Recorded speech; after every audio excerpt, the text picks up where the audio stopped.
寄養家庭做咗2年零9個月啦，咁就照顧咗22隻狗仔啦。最長我照顧嘅大約有半年啦，咁最短亦都試過係4日就會俾人領養咗啦。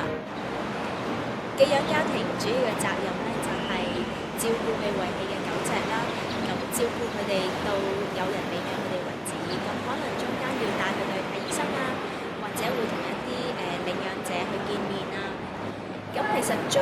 難忘都會係照顧有一隻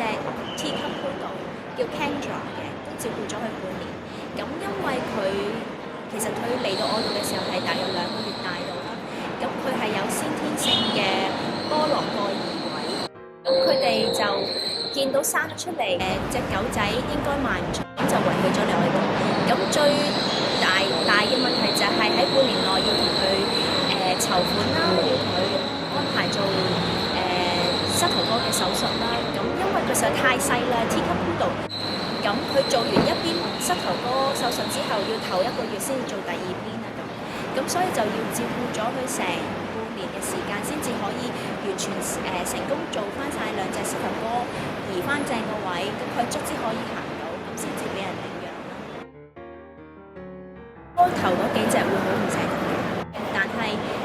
一路學習咗就係要有捨先有得咯。如果隻隻都領養嘅話，可能就要10年、15年先至去照顧第2隻，等佢哋唔喺度先至照顧第2隻。但係暫時我做寄養家庭咧，3年內都照顧咗22隻，就其實可以幫到好多香港被遺棄嘅狗仔。係做過寄養家庭就唔會知道，原來真係每一日咁多人，或者係一啲似私人嘅繁殖場等咁多狗仔出嚟。喺香港狗房嘅話，即係漁農處嗰啲狗房嘅話，4日內冇人領養冇人接收嘅話，就會人道毀滅㗎咯。我會希望你哋知道，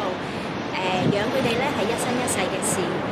咁第2樣就係好希望大家都能夠領養代替購買啦。如果真係好多人都係選擇領養而唔去購買嘅話咧，我相信一啲 bad breeders 一啲唔好為咗賺錢嘅